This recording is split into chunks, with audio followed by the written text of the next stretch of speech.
se fue extendiendo a todo el mundo. En ese proceso llegó el sector privado, llegó a las familias, sabemos los horrorosos datos de paro que tenemos, etcétera, etcétera, y finalmente estamos en una situación donde ya se cuestiona hasta si los países son solventes. Y de esto es de lo que en definitiva se va a hablar hoy. Se va a hablar de tres conceptos de seguridad sobre la hoja. La seguridad de solvencia, el concepto de seguridad en la liquidez, puedo recuperar mi dinero, y finalmente si estamos seguros con la fiscalidad que recientemente y una vez más se ha vuelto a modificar. La pregunta que ustedes se deben de hacer es, lo primero, ¿qué tengo que saber de todo esto? Lo segundo, ¿qué tengo que hacer? Y recordando un poco a un consejo que me daba José Antonio Iturriaga, que ahora les presentaré en un momento, realmente, ¿qué preguntas me tengo que hacer o qué cuestiones debo de interpretar con respecto a lo que me cuentan en mi banco, en mi entidad financiera, en mi sociedad de valores, etcétera, etcétera? Como digo, contamos en la mesa con don Álvaro Draque, consejero delegado de RFDEXIA. Muchísimas gracias, Álvaro. Con don José Antonio Iturriaga, inspector de Banco España en excedencia, experto financiero.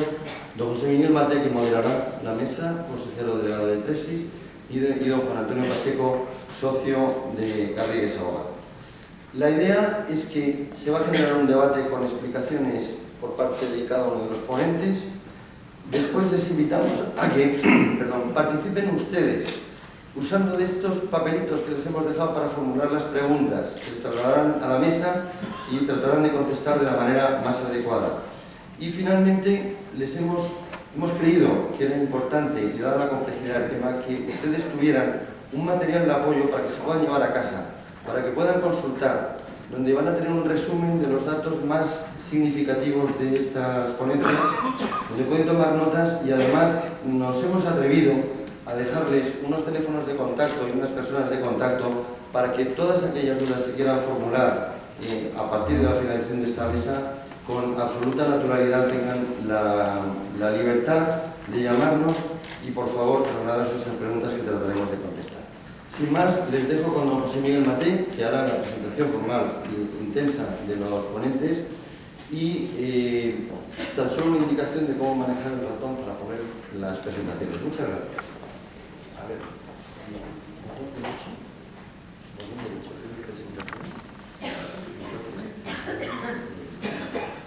Muy bien.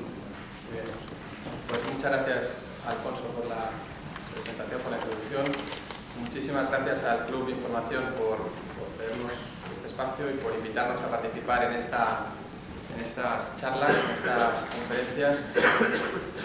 Yo la verdad es que creo que me atrevo a decir sin duda alguna, sin ningún temor a equivocarme, que tenemos la suerte de contar con tres expertos en el sector financiero, cada uno en su materia. Seguro que todos saben de muchas cosas, pero creo que los tres están o son las personas más indicadas para responder a la pregunta que nos planteamos hoy, que es: ¿están seguros nuestros ahorros? ¿Dónde deben estar y cuál es la mejor manera de gestionarlos? Voy a tratar durante la mesa redonda, tratar de sacar el máximo provecho de los tres. Voy a ser exigente, ya que me dejan dirigir o moderar esta mesa, de pedirles muchísimo, ser lo más breves posibles. Primero, en su presentación, cada uno de ellos tiene una presentación. Vamos a dedicar entre 5 y 7 minutos a su presentación. Creo que sirve para poner las bases de lo que tienen que hablar. Pero luego vamos a tratar de que sea dinámica. Yo voy a lanzar preguntas y luego, como bien decía Alfonso,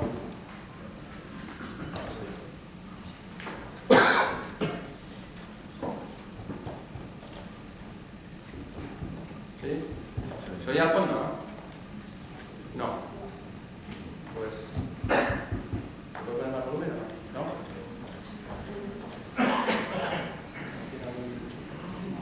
¿Es que se oye? Sí. Pues, soy muy torpe con los micros, no es la primera vez que me cargo alguno. Y lo digo de verdad, la última vez me quedé con uno en la mano. Voy a separar. Bueno, lo que estaba diciendo es que vamos a tratar de ser breves, luego vamos a lanzar preguntas, y lo más importante, desde luego, ese sería el éxito o no de esta conferencia, de esta mesa redonda, es que ustedes se vayan a sus respectivas casas con una idea clara de qué tienen que hacer con sus ahorros, de si los tienen bien invertidos y, por tanto, les animo a que cualquier duda que tengan, tienen un papel, es decir, no hace falta levantarse si alguno quisiera, por supuesto encantados, pero tienen un papel, no hace falta levantarse, por tanto, que nos pasen las preguntas, que trataremos de hacerlas o de responderlas al final de las conferencias. Ya sin más, yo creo que lo que ha dicho Alfonso es evidente, hay una gran desconfianza ahora mismo por parte de todos nosotros sobre cómo invertir nuestros ahorros, y esto es fruto de una crisis que para mí tiene tres partes: una crisis económica clara, donde el excesivo endeudamiento está pasando factura, ahora la fiesta se ha acabado y por tanto hay que sufrir la resaca, y está siendo ya dura y va a seguir siéndolo. Hay una crisis política, todos sabemos o pensamos que los políticos han hecho las cosas demasiado tarde y probablemente de forma insuficiente, y además hay, me atrevo a decirlo, una crisis mediática. Vende mucho más el catastrofismo que las noticias positivas, y lo digo abiertamente, lo dije hace 2 o 3 meses que estuvimos por aquí y lo repito ahora. Y por tanto creo que es más que nunca necesario dejar las cosas claras en todo lo que afecta a los productos financieros y a dónde y cómo tenemos nuestros ahorros. Eso es lo que vamos a tratar de responder. Voy a presentarme rápidamente a José Antonio Iturriaga, primero amigo, me atrevería a decir, y lo segundo, gran experto financiero, inspector del Banco de España en excedencia, experto en todo lo que son temas de cumplimiento normativo, de prevención del blanqueo de dinero, etcétera, etcétera, y por tanto creo que lo que nos va a contar es tiene que ni pintado para contestar a esta pregunta. Sin más, José Antonio. Muy bien, muchas gracias. ¿Este se oye? ¿Sí? Sí. Muy bien. Bueno, pues muchas gracias a todos los organizadores. Gracias a ustedes por asistir a este acto y espero poder responder, si no todo, aparte de esta pregunta, porque creo que responder a la totalidad de esta pregunta en estos momentos resulta poco menos que imposible. Yo creo que mi presentación quisiera hacerla desde una perspectiva lo más objetiva posible, y me voy a permitir el lujo de poner gran parte de las preguntas en su cabeza y en su pensar diario respecto de cómo son sus ahorros. Y para ello me voy a retrotraer un poco a lo que ahora llaman los expertos al back to basic. Hemos vivido un mundo en el que el crecimiento todo lo tapaba, cualquier cosa era buena, y ni siquiera pensábamos en las variables que desde mi punto de vista eran las más relevantes a la hora de tomar una decisión en materia de inversión. Nos hemos olvidado de la seguridad, nos hemos olvidado de la liquidez y en general nos ha dirigido fundamentalmente la rentabilidad. Buscábamos rentabilidad en todos los sitios habidos y por haber. Tal es así que ahora tenemos una crisis inmobiliaria en la que nadie nos acordamos de esas excelentes inversiones que compramos a 7 y 8.000 euros el metro cuadrado y hoy valen 2.000, 2.500, 1.000, 1.500 y bajando, ¿no? Bien, para ello yo creo que voy a tratar de concluir a través de una serie de planteamientos que lo que van a pretender básicamente es que ustedes, quien no lo tenga, adquiera el conocimiento que debe tener en este sentido, y sobre todo que nos doten de criterios a la hora de tomar una decisión en materia de inversión y de sobre todo discernir lo que nos están explicando y contando respecto de lo que nosotros somos capaces de entender y comprender, porque muchas de las veces nos traicionan quizás nuestra ambición y nos queremos llevar a cosas en las que probablemente no estamos ni preparados ni es el momento para realizarlas en nuestras vidas. Y me extenderé con un poco más de amplitud al explicar cada uno de los productos en los que les voy a hacer esta presentación.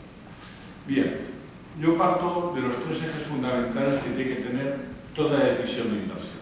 Tenemos que conjugar de manera ordenada la seguridad con la liquidez y la rentabilidad. Cierto es que en la medida en que vayamos viendo cada uno de los productos tendrán más de un componente que el de otro, pero evidentemente los 3 componentes son incompatibles.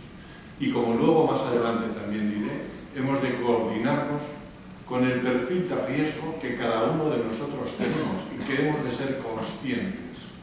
Todo el mundo puede comprender, y por poner un extremo es perfectamente fácilmente entendible, que una persona de 80 años, donde sus expectativas, primero de vida, segundo de ahorro, de necesidades de ahorro, etcétera, etcétera, son completamente distintas en términos de perfil de riesgo que la de un señor de 25 años recién salido al mercado laboral, con toda la vida por delante y con unas necesidades y unas expectativas de ahorros muy diferentes. Por lo tanto, esa combinación entre lo que es el perfil del riesgo de los productos a los que se nos exponen diariamente las entidades financieras y otros emisores, junto con la combinación correcta del perfil que nosotros tenemos en materia de inversión, en función de nuestra edad y otra serie de variables a las que luego me referiré, deben ser los que han de guiar nuestra manera a la hora de invertir. Por lo tanto, y aquí vamos a ir viendo algunos productos, si estamos hablando de productos de carácter público, como pueden ser las letras del Tesoro, la deuda pública, evidentemente ahí lo que estamos primando básicamente es la seguridad. Y básicamente la seguridad, puesto que estamos hablando de un emisor que es el sector público y por tanto el Estado de una nación. Aunque esto cada vez empieza a tener también sus quiebras, y claramente estamos viéndolo en algunos entornos. Quiebras a las que evidentemente no estamos muy acostumbrados en los últimos tiempos, pero probablemente nos generen algunas inquietudes en el futuro próximo. No obstante, habitualmente este tipo de producto, dotado de una máxima seguridad, normalmente tiene una liquidez muy alta y a su vez suele venir acompañado de una rentabilidad baja. ¿Qué quiere decir esto? Pues que para un perfil conservador en general, el que uno esté invirtiendo en estas características de productos, pues puede ser verdaderamente el vehículo más acorde en general. Normalmente un inversor agresivo probablemente tenga muy poco de esta tipología. A su vez, hay otra serie de productos que conviven con los instrumentos públicos en general, que son los depósitos bancarios. Y los depósitos bancarios los tenemos de distintas características. Yo ahí distingo lo que son depósitos como tales, de los cuales está el depósito, evidentemente, cuenta corriente o disponible, y aquellos depósitos que son más a plazo, tipo la imposición a plazo fijo, la cartulina u otros nombres que se denominan, o incluso el propio instrumento de pagaré, que es un depósito a plazo, solo que instrumentado en un título valor que posteriormente es transmisible. ¿De acuerdo? Entonces, estos instrumentos ya empezamos a jugar con un nivel de riesgo diferente. Estamos hablando de que habitualmente tienen una rentabilidad, en muchos de los casos, algo superior a la rentabilidad de las instituciones públicas. A su vez, suelen tener una disponibilidad, en el caso de depósitos a la vista, evidentemente automática, pero en el caso de depósitos a plazo, en general, al plazo en el que está su vencimiento, si bien las entidades habitualmente suelen permitir, con la penalización oportuna, el que se puedan anticipar en el momento en que el cliente lo pueda hacer. Bien es cierto que estos productos, en términos de liquidez, tienen estas consideraciones, pero ya no son tan seguros como las letras del Tesoro o la deuda pública. Insisto que el concepto de seguridad es un concepto que hemos de manejar con cierta flexibilidad.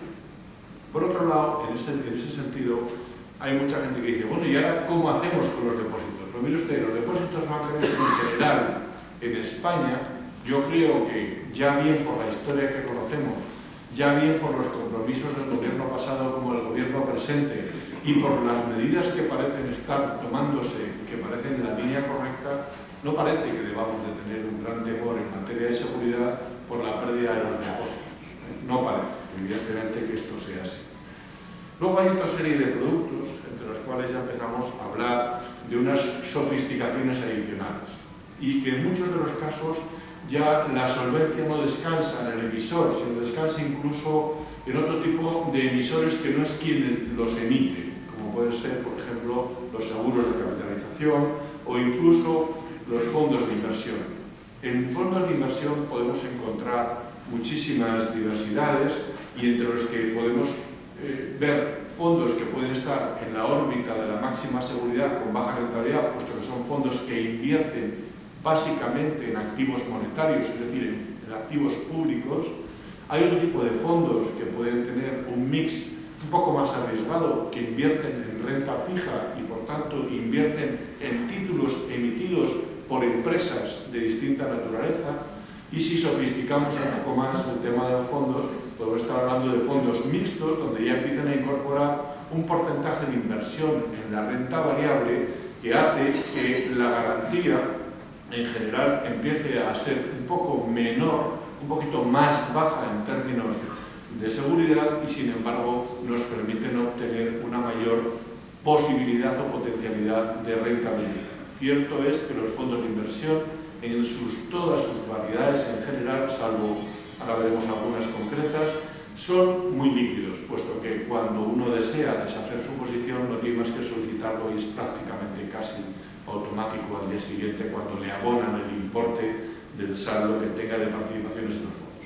Dentro de estos fondos luego hay figuras, como son por ejemplo los fondos estructurados, donde lo que se hace es invertir un dinero que le garantiza una entidad el cumplimiento o devolución del 100% y la rentabilidad viene, o habitualmente viene ligada a una rentabilidad fija o a una rentabilidad variable en función del comportamiento de unos mercados, lo que denominamos unos subyacentes en términos técnicos, pero es en función de cómo evolucionen ciertos mercados de renta variable o cierta tipología de acciones, ¿no?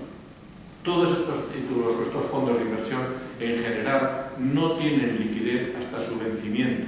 Y si uno la desea, habitualmente llevan aparejados unas penalizaciones muy importantes que hacen que muchas veces las entidades financieras no hayan sido lo suficientemente amplias en su exposición y que muchas veces dan que el cliente, cuando quiere tener liquidez, no era consciente de la penalización tan importante que esto podría haber. Y luego hay otra tipología de fondos de inversión en los que podemos estar hablando ya de un riesgo alto, muy alto, donde la seguridad es muy baja. Sin embargo, la potencialidad de rentabilidad puede ser altísima. Son todos los fondos que tienen que ver con la inversión de hedge funds, esta especie de palabreja rara, que son fondos de inversión libre, que pueden invertir teóricamente en activos de cualquier naturaleza sin albergar en ellos políticas que tengan que ver con un orden determinado de diversificación o con un orden determinado de orientación de esas inversiones. Quiere decir esto que son fondos donde sí, efectivamente, las cosas salen muy bien, las rentabilidades pueden ser muy altas, pero es cierto que si las cosas no salen muy bien, las pérdidas también pueden ser muy significativas. Y habitualmente son poco líquidos, o yo diría que casi bastante ilíquidos. Bien.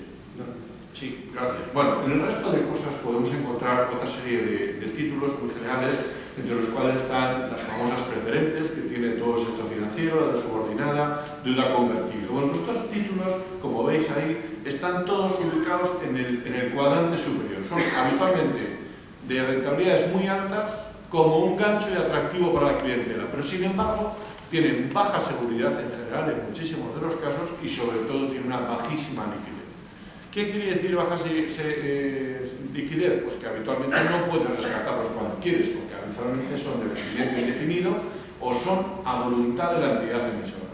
Por otro lado, suelen tener una rentabilidad muy atractiva y se venden con mucha facilidad, pues todos tenemos las experiencias de distinta naturaleza en las que nos han vendido pues, preferentes o subordinadas al 8 o al 8 y pico por ciento, cuando los tipos de interés en el mercado estaban al 2 o al 2,5. O sea, ¿qué sentido tiene que una intención a plazo fijo te lo esté pagando al 2,5, al 3 o al 4 y de repente te vendan un título que te están regalando un 8%?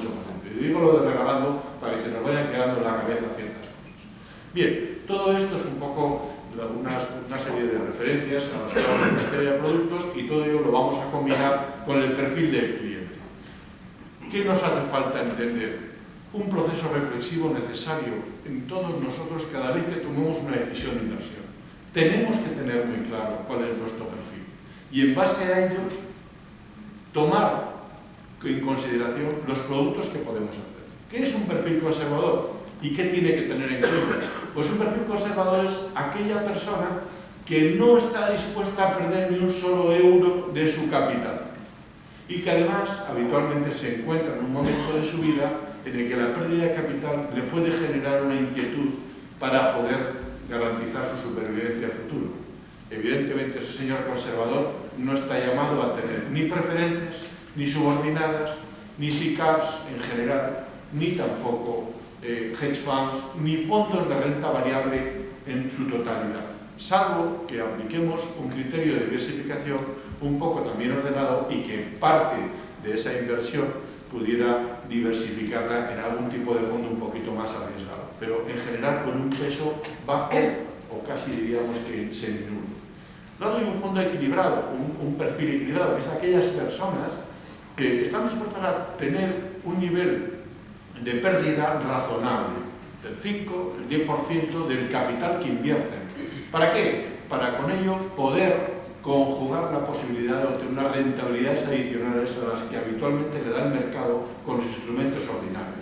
Y entonces esas personas hacen un proceso de diversificación adicional, aparte de las letras o deuda pública, invierten en fondos donde verdaderamente pueden tener una rentabilidad adicional, como fondos de hipodividendo, dividendo alto, que están de alguna manera garantizando una diversificación adicional. Y está el agresivo, que ese ya le puede caber cualquier cosa, pero ese señor está dispuesto a asumir cualquier tipo de pérdida o una proporción altísima de pérdida a cambio de una rentabilidad también muy importante.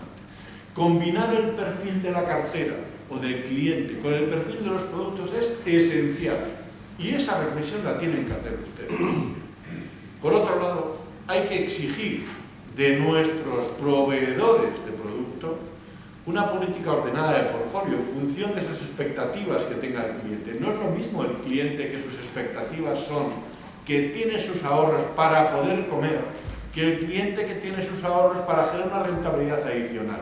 No se parecen en nada un cliente al otro. Y por tanto, hay que aplicar una serie de políticas de diversificación ordenada que estén acordes con este perfil de inversión. Y aquí ya, como me quita mucho tiempo, voy a acabar con algunas cositas muy sencillas. Primero, y muy importante, ojo, en el mercado hay mucha tipología de gente, pero sobre todo y muy importante, hay que saber distinguir quién es un asesor especializado de quién no. Estamos todos hartos de ver redes bancarias donde hay mucho bancario sin escrúpulos, donde buscan solo su objetivo y su interés propio, que es cumplir sus objetivos. Pero o ya bien no les han explicado suficientemente bien las cosas, o no las quieren entender, o su objetivo está por encima de cualquier otro interés que es el del cliente, que es el que debiera tener por encima de todo. Y por tanto el cumplimiento de objetivos a veces en las redes bancarias ha llevado a que el asesoramiento a muchos de los clientes no sea el ajustado al perfil en función del producto que le estamos vendiendo. Luego, señores, los rumores, el dime, el directo, me ha hecho mi primo, me ha dicho bueno, que invirtamos en no sé qué. Mire, esto es algo que no podemos hacer tampoco. Está bien que oigamos la radio, que oigamos las tertulias, está muy bien, todo eso es una divulgación, es mucha información, pero al final no podemos abstraernos de nuestra reflexión esencial. Y la reflexión esencial es que cada uno debemos de interiorizar nuestra propia situación y en función de ello marcarnos nuestro objetivo, que yo creo claramente que no es otro que invertir siempre a través de especialistas contrastados, de su máxima confianza y con el máximo de explicación para que ustedes entiendan de verdad qué es cada cosa de la que compran. No compren nada que no entiendan, que no sepan comprender como el abrir la puerta de su casa. Exactamente igual, porque entonces si no estaremos en el conflicto permanente entre el inversor, el emisor, etc. Yo creo que he cumplido el tiempo. Sí, con generosidad. Gracias, Antonio. Bueno, la verdad es que son un montón de ideas, Antonio. Yo creo que has hablado de prácticamente 17 productos distintos, aunque hay 4 que se repiten, como son los fondos de inversión. Es tremendamente complicado. Dices ahí muy claro que hay que acudir a especialistas, pero yo me voy a centrar, y es una pregunta que luego repetiré, me voy a centrar en donde hoy está concentrado el grueso de la inversión en España, desde el punto de vista de lo que son las familias, es decir, el ahorro privado, que es en los depósitos bancarios.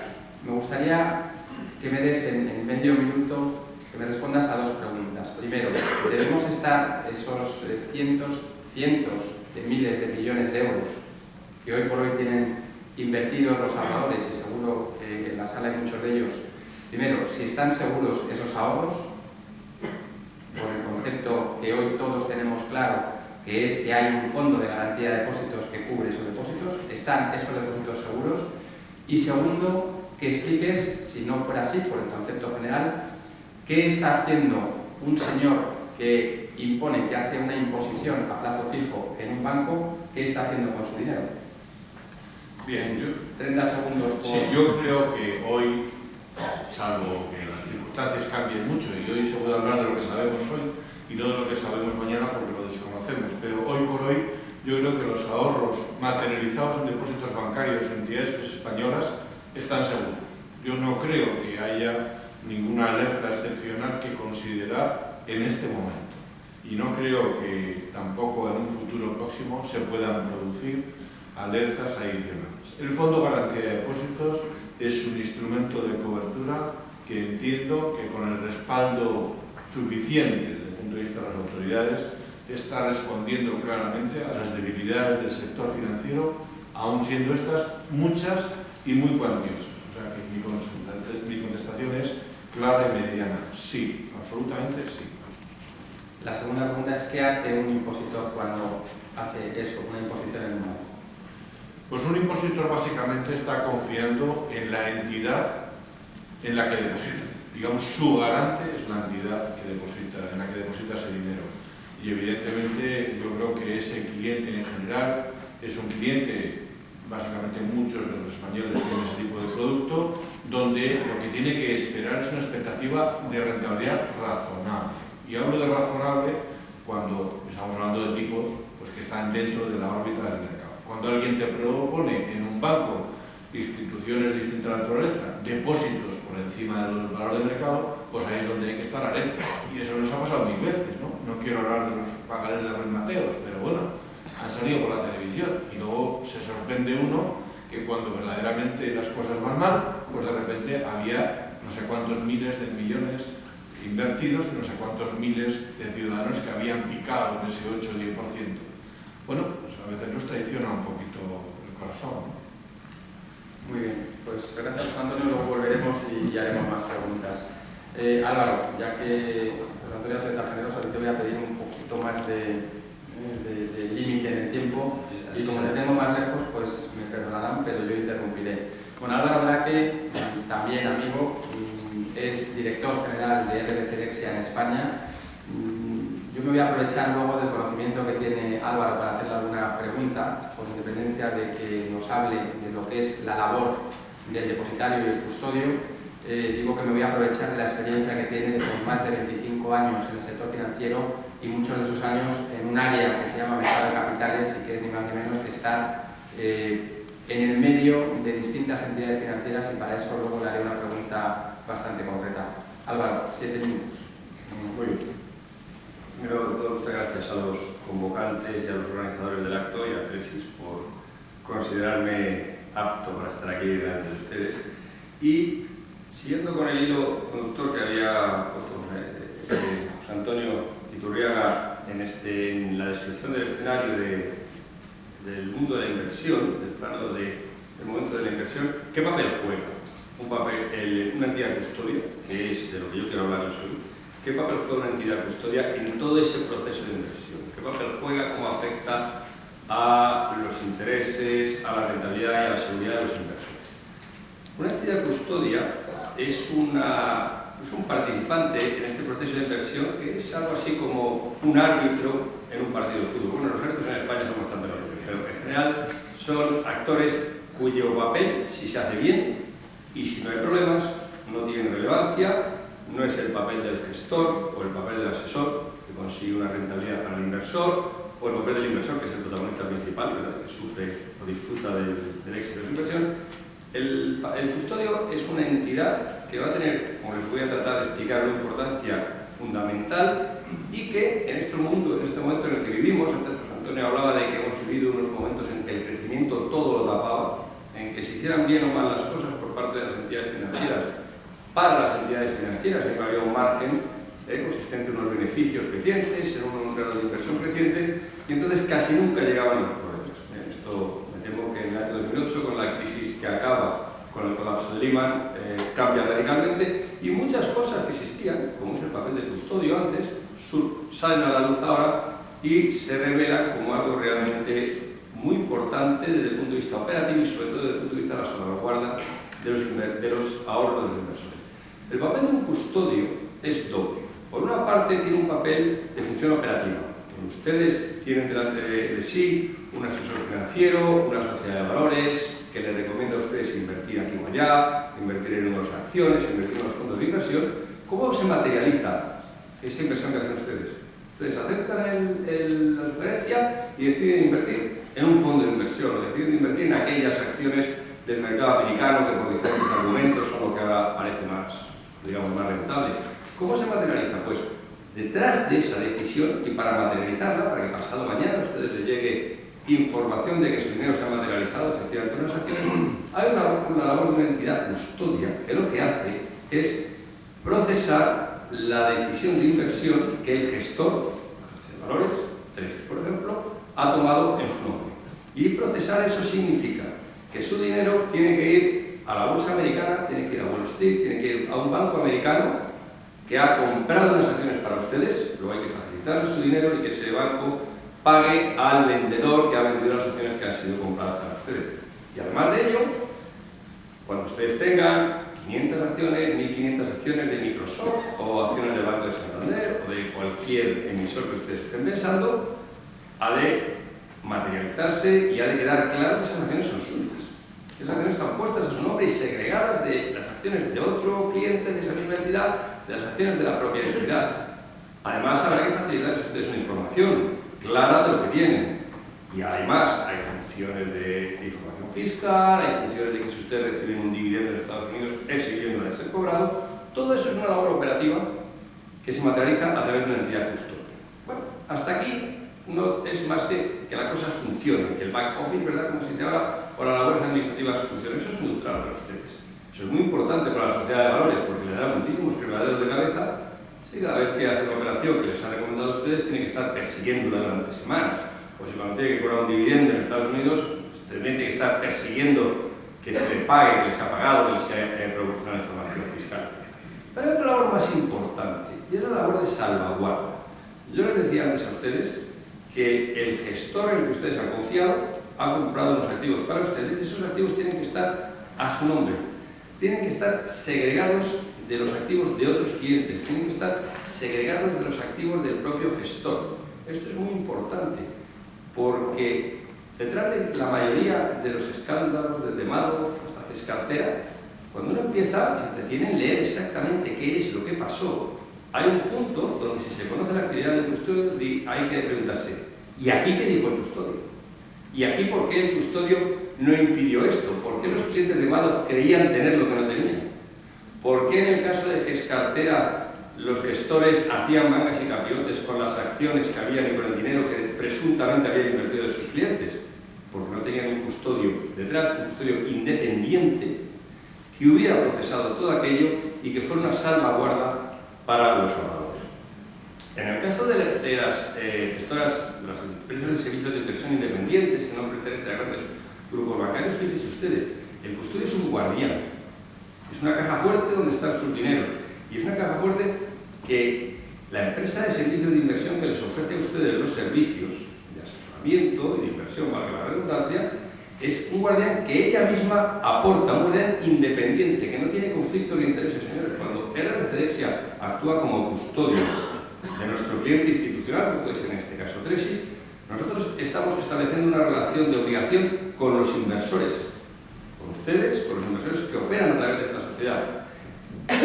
Tenemos la obligación de preservar y segregar sus activos, tenemos la obligación de poner sus activos segregados también de nuestra propia masa patrimonial, para que si la sociedad que ustedes están asesorando o nosotros mismos tuviéramos un problema, sus activos estuvieran absolutamente separados y preservados. En la presentación que les hemos dado se mencionan dos normas, un Real Decreto y el artículo 74 del Mercado de Valores, donde en el ordenamiento español se establece las normas que tiene que seguir un custodio para segregar los activos de unos clientes respecto de otros y también la forma de proceder en caso de que hubiera una situación de colapso. ¿Qué ocurriría si se produce un colapso como el de Lehman? Pues si ustedes han elegido un custodio como Dios manda, esos activos están ahí separados y si ustedes los quieren trasladar a cualquier otra entidad, los pueden trasladar. Fundamental en la labor de un depositario, para elegir bien un depositario. Fíjense que les estoy hablando de elegir bien un depositario, la mayoría de las veces el inversor no elige al depositario. Cuando a ustedes les hacen una propuesta de valor, una empresa de servicios de inversión, yo lo que les animo es a que miren, a que pregunten por el depositario. Porque ustedes no lo van a elegir, lo elige la empresa de servicios de inversión. Pero es fundamental que este depositario tenga dos aspectos. Les hablaba antes de una capacidad operativa y de una capacidad de salvaguarda. Pues es muy importante que el depositario tenga experiencia, lleve muchos años haciendo esa labor, tenga procesos operativos fluidos y seguros en los principales mercados del mundo en donde sus inversiones van a poderse materializadas, y por otra parte es muy importante que tenga solvencia. Solvencia quiere decir que tenga capital suficiente, solvencia quiere decir que tenga liquidez suficiente para poder operar de manera independiente. Hoy en día vemos procesos de estrangulamiento de la liquidez. Hemos leído que las entidades financieras no se prestan entre ellas. Bueno, es muy importante que igual que una caja de ahorros o un banco para hacer su labor diaria necesita financiación para poder financiar a sus clientes, es muy importante que el custodio no necesite ni financiación externa para poder desarrollar su trabajo, para que sus inversiones en Estados Unidos sean liquidadas apropiadamente, para poderles proveer a ustedes de información. No necesite, digo, financiación externa, ni financiación mucho menos de los saldos que ustedes en un momento dado pueden mantener en liquidez en el custodio. Sus asesores les dicen en un momento dado que no es momento de invertir y a lo mejor sus saldos quedan en liquidez. Es muy importante que la capacidad operativa del custodio no dependa de esos saldos. ¿Por qué? Porque una situación, como hemos vivido, de colapso de la liquidez entre las entidades, no debe de frenar sus decisiones de inversión. El banco de custodio está para darles a ustedes soporte, no para andar prestando su dinero a nadie. Y es muy importante que el banco tenga una capacidad operativa independiente, que no dependa tampoco del mercado para poder operar. Entonces, estas circunstancias, experiencia, que sea una entidad regulada, en nuestro caso, los bancos custodios, en el caso de la entidad que yo represento, de la referencia, es una entidad regulada, un banco regulado por el Banco de España, con sus inspecciones y sus auditorías pertinentes para observar y para auditar que toda esa segregación de funciones está materializada. Y la especialización, les decía, por una parte ahorraremos problemas a Tresis y a ustedes porque su dinero fluirá y su dinero y sus compras se harán en tiempo y en forma y de una forma más económica, y por otra parte también es muy importante lo que les acabo de decir sobre la solvencia. El custodio tiene que dedicarse a custodiar, no a invertir en crear un puerto deportivo o financiar unas líneas aéreas, porque eso puede dar al traste con su balance, con su capital y con la capacidad de manejar y preservar sus ahorros. De esta manera, solvencia, capacidad operativa e independencia. Insisto, muy importante, no tengo nada en contra de que un grupo bancario tenga su unidad de inversión y su unidad de depositaría, pero creo que es mucho más seguro y mucho más, si lo puedo decir, presentable, y no tampoco la palabra a pie de la letra, que con mucho más valor, dicho, la propuesta de una entidad de inversión, una entidad de servicio de inversión, que les ofrezca a ustedes un custodio, un vigilante que ellos han elegido, independiente de sí mismos e independiente en sus intereses de los intereses de los inversores. Álvaro, sé que vas a vamos, que has prácticamente terminado, pero yo voy a insistir o quiero que me digas dos cosas. Has dicho que es importante que el ahorrador o el inversor analice el custodio. ¿En qué datos se debe fijar ese ahorrador a la hora de seleccionar a su custodio o al custodio que le propone una entidad de asesoramiento o de intermediación financiera? ¿Qué es lo que tiene que mirar y qué está obligado esa entidad, en nuestro caso si es que somos nosotros Tresis, qué le tenemos que dar a ese inversor para que el inversor se quede tranquilo? Yo creo que dos de los puntos que he mencionado. Uno es la experiencia. Vamos a, por un momento, dejar aparte los aspectos, el aspecto fundamental de esta presentación, que es la seguridad. La experiencia, si la entidad que está trabajando con la que vosotros queréis colaborar no tiene experiencia en mercados internacionales, en mercados nacionales, en reclamación de impuestos, en generar información para los clientes puntualmente y de manera clara, el proceso de inversión, lo más importante es elegir, comprar barato, vender caro y asesorar bien al cliente, pero si no se va a convertir en un terrible dolor de cabeza. Y la otra parte es la solvencia. Y la solvencia, le acabo de referir ahora mismo, tiene que ver con unos ratios de solvencia que están ahí, que usa toda toda la profesión, digamos, toda la industria, pero también que la entidad esté especializada en dar servicios de custodia. Una entidad, insisto lo que he dicho antes, hay muchas entidades de crédito que dan servicios de custodia para su propio negocio de asesoramiento y de gestión y para terceros. Yo creo que el hecho de que una entidad solo se dedique a dar servicios de custodia, por una parte refleja bien claro la independencia del gestor respecto a esta custodia y por otra parte preserva, sobre todo en estos tiempos que tenemos, la posibilidad de un colapso. Es mucho más difícil que una entidad que solo se dedica a esto y no a dar préstamos tenga una posibilidad de colapso, siendo una entidad capitalizada, a que lo tenga otra entidad que está mucho más sujeta al riesgo sistémico, digamos. La segunda pregunta va en el número concreto. Estamos oyendo todos los días que las autoridades, en concreto la Autoridad Bancaria Europea y los reguladores, están exigiendo más capital a la banca. Esto es una pregunta que me gustaría volver sobre ella, pero por mirar datos concretos. O sea, has hablado de la solvencia, pero ¿qué ratios o qué datos tenemos que mirar y cómo se puede comparar con respecto a la generalidad del mercado? Es decir, y termino con la pregunta, ¿existe el rating? ¿Hay que mirar el rating o el rating ha quedado o ha caído? Porque es algo que estamos oyendo continuamente y nos afecta a España y a todas las entidades financieras españolas. ¿Sirve para algo? Pues voy a empezar por el final. Yendo en el rating, sin duda las entidades de rating, las calificadoras clásicas, Fitch, Standard & Poor's, Moody's, han salido extraordinariamente bien paradas de esta crisis porque estaban en el centro de ellas. Eran los especialistas en donde todos los participantes en el mercado financiero, que no teníamos tiempo suficiente para leernos todos los balances de todas las entidades con las que interactuábamos, pues confiamos en su criterio. Además tenían una, digamos, como dicen ahora, un track record, una larga experiencia de éxito. Analizaban bastante bien, lo que decían que era bueno, y de pronto un montón de cosas que dijeron que era bueno ha saltado por los aires. Sin embargo, yo creo que del mal, el menos. Siguen siendo entidades con muy buenos profesionales que se dedican solo a analizar entidades de crédito y sustituirlas por un análisis de un especialista que podamos tener en un periódico o en una sociedad más o menos pequeña o un analista. Yo creo que las entidades de rating, el rating sí es importante. Y respecto a la capitalización, efectivamente ahora hay un movimiento regulatorio para exigir más capital a los bancos. Para hacer el mismo negocio que había hace 10 años, se pide más capital a los bancos. Entonces, estos son los ratios, José Antonio lo podrá explicar, luego podemos volver sobre ello como técnico del Banco de España en excedencia. Los ratios de solvencia son un ratio que mide la cantidad de riesgos que tiene una entidad con la cantidad de capital. Podemos luego ver un momento, pero les voy a dar un dato solo.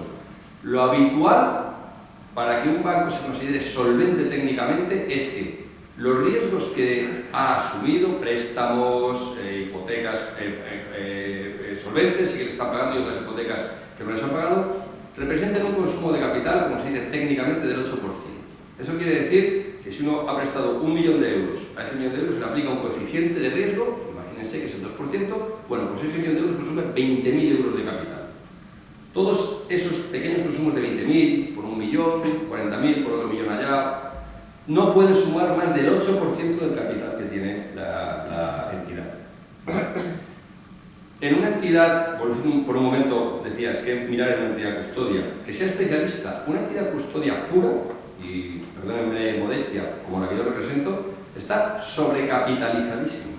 Es una entidad que maneja enormes cantidades de dinero, que tiene un capital, por ejemplo en este caso, de 100 millones de euros, y según los ratios de consumo de capital, los ratios que tenemos nosotros tenemos un ratio que será aproximadamente 5 veces más alto que el del más solvente de los bancos españoles.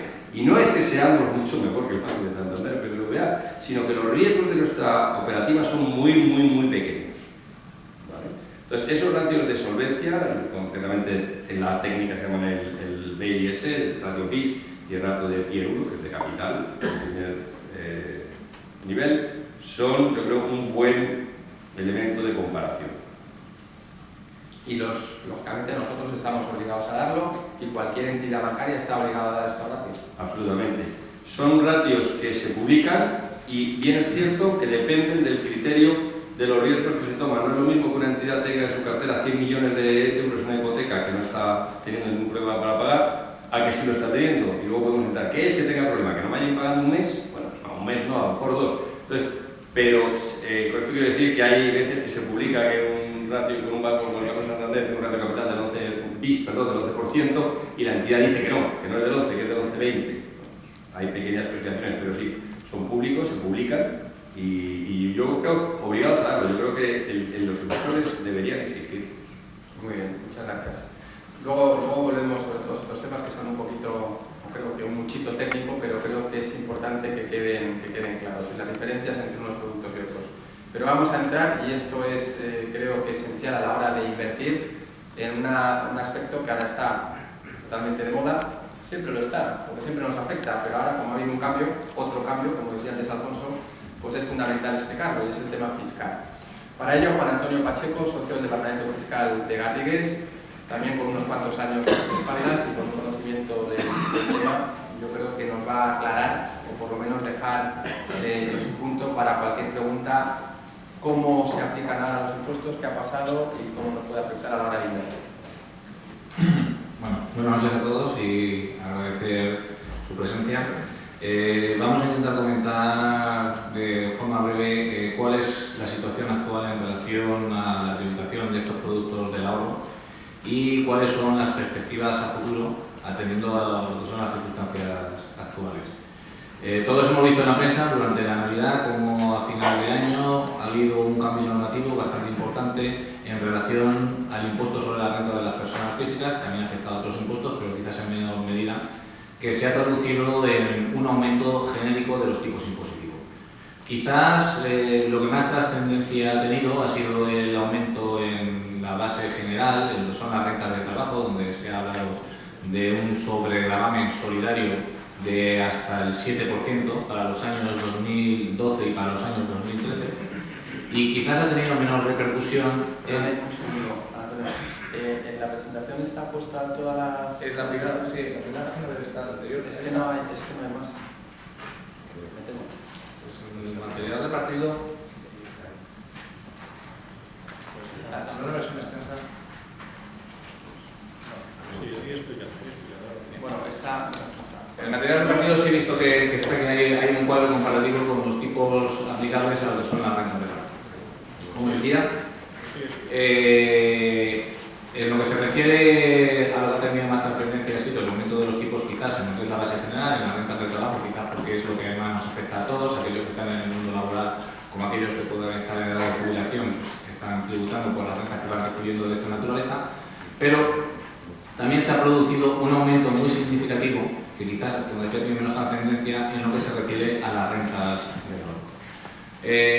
Nosotros veníamos de un régimen en el año 2011 en el cual los rendimientos de capital mobiliario y las ganancias patrimoniales que tributan en la base especial estaban sometidos a una tributación del 19% hasta 6.000 euros y de 6.000 euros en adelante teníamos una tributación del 21%.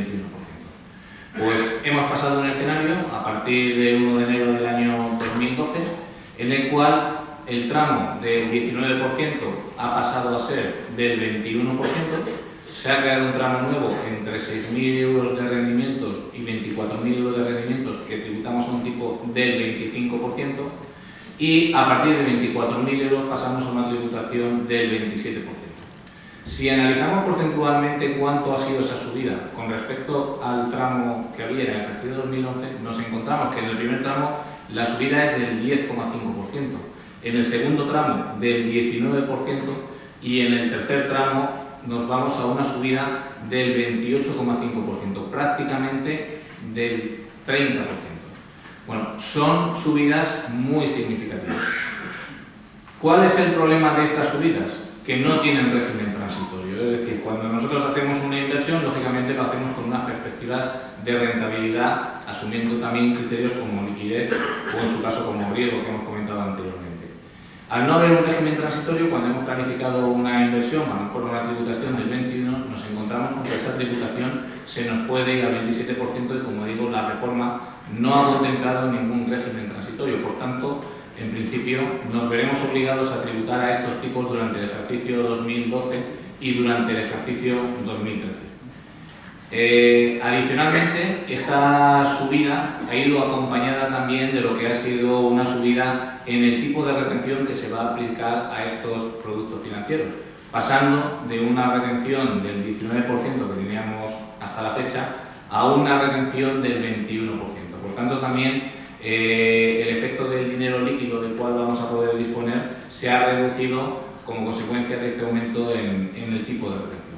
Supuestamente esto es un gravamen solidario que desaparecerá en el ejercicio 2013 y a partir del ejercicio 2014 es previsible, o así está contemplado en la normativa, que volvamos a recuperar los tipos anteriores. No obstante, como verán, está puesto con, en la documentación que tiene está puesto con una interrogación, porque a tenor de lo que está sucediendo hoy en el mercado, yo creo que nadie está en condiciones de asegurar plenamente que en el 2014 vayamos a recuperar esos tipos.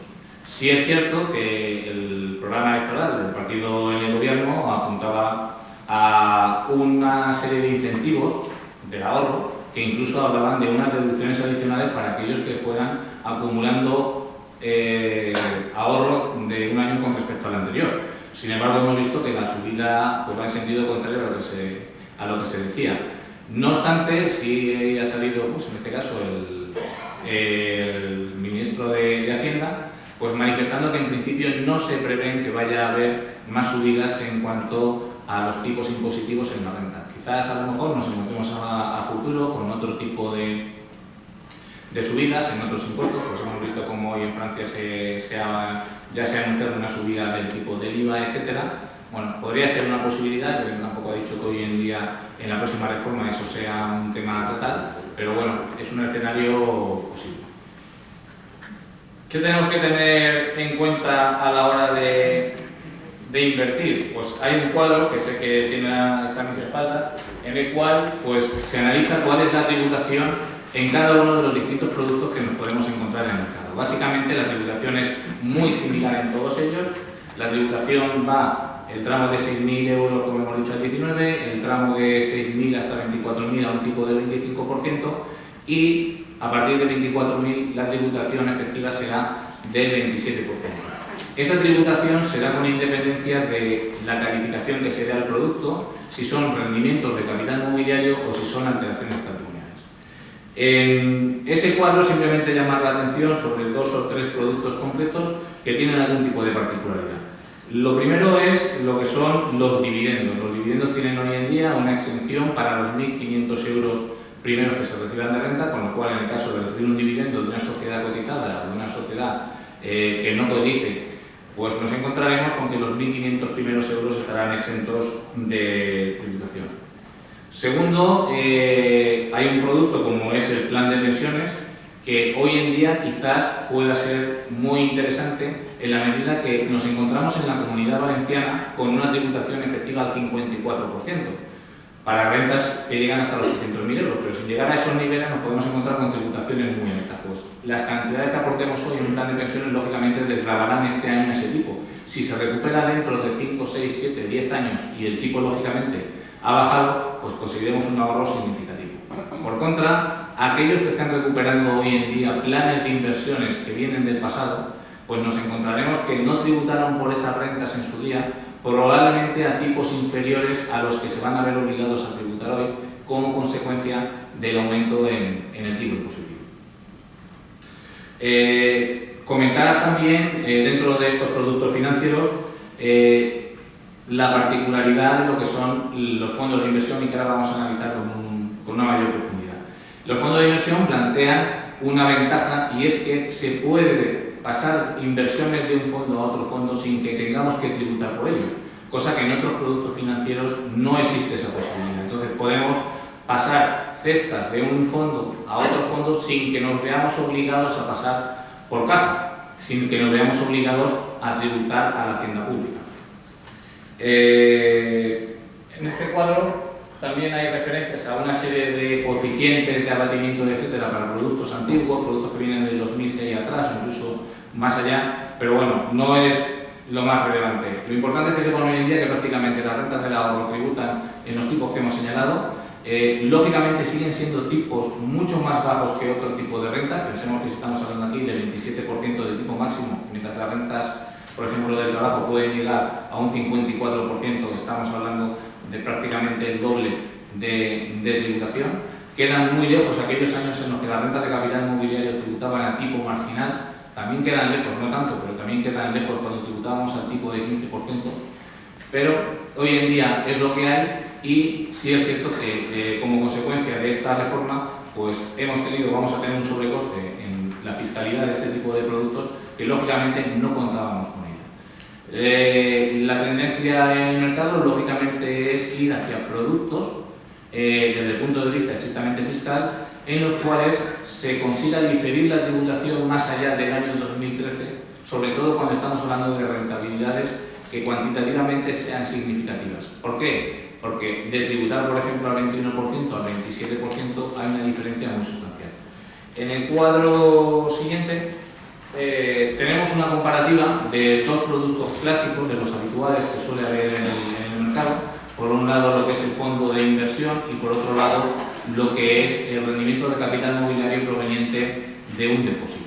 Pues ahí hemos hecho un supuesto poniendo 1 millón de euros. Le hemos acreditado la misma rentabilidad, un 3% a los dos productos, pero sin embargo, si vamos viendo lo que es la liquidez que nos va dejando uno y otro a similares situaciones de desinversión o de recuperación, nos encontramos de que hoy en día el tratamiento es dispar. Si nos vamos al caso del fondo de inversión, pues invirtiendo un 3%, le generamos una rentabilidad de 30.000 euros el primer año. Si queremos recuperar 30.000 euros para nuestros gastos, lo que nos encontramos es que no tributamos por esos 30.000 euros. ¿Por qué? Porque la parte que estamos recuperando hay una parte que es la inversión inicial. En este caso, de esos 30.000 euros para el primer año estaremos recuperando 29.126 euros, es decir, de los 30.000 euros que pusimos en el momento que invertimos en el fondo, recuperamos 29.000. Por esa parte no tributamos. ¿Por qué? Porque solamente vamos a tributar por la renta intrínseca dentro de esos 30.000 euros, que en este caso se reduce a 874. Pues si a la cantidad que recuperamos detraemos la tributación, que como estamos en el tramo bajo de estas 6.000 euros tributa el 21%, la renta líquida que nos quedaría para disponer para nuestros gastos, en este caso es 29.817.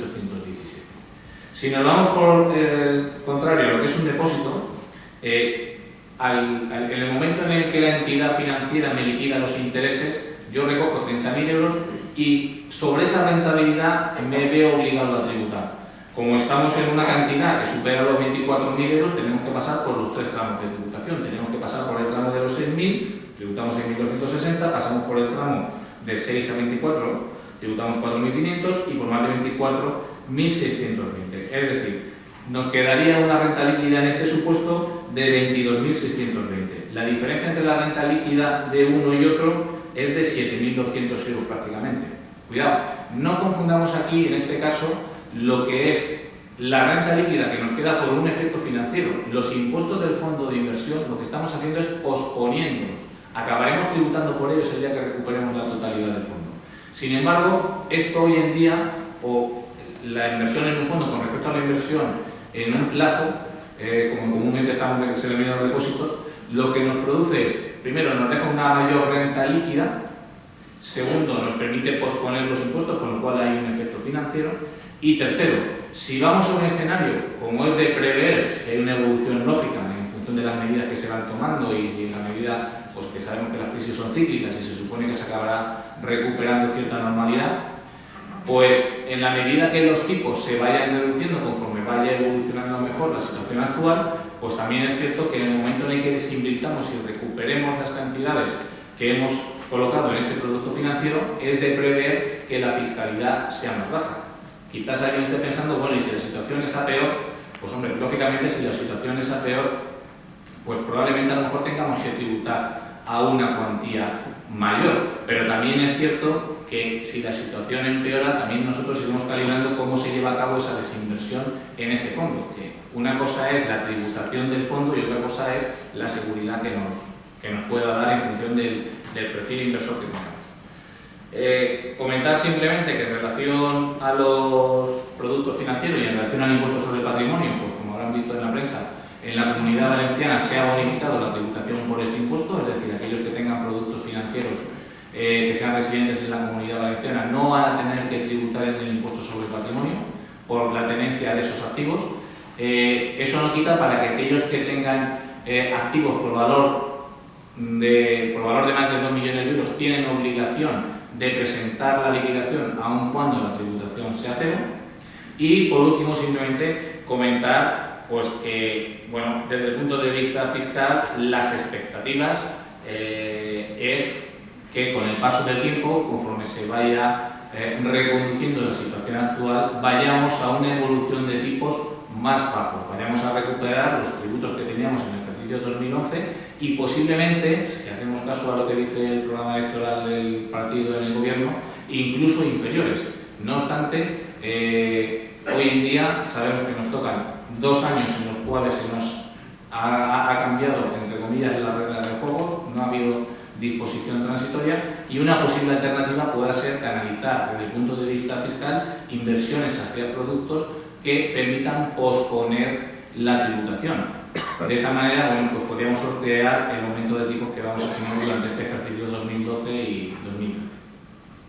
Muy bien, muchas gracias, Juan Antonio. Es farragoso y es una especie de puzzle también el tema del patrimonio, del impuesto de patrimonio, un reflejo más de rompecabezas en el que nos encontramos y con el que estos señores tienen que trabajar. Yo me quedo con 2 ideas y luego también una pregunta muy concreta. La primera, por supuesto, tratar de posponer todo lo que son generación de rentas o de alteraciones de patrimonio mejor, por el efecto retención. Segundo, una cosa que has dicho que creo que es una oportunidad, el tema de los planes de pensiones y productos similares como los PPAs, que es, si tú aportas hoy, lógicamente te vas a beneficiar de la reducción en la base por el impuesto actual y cuando lo rescates teóricamente tendrás un tipo menor, ¿es así?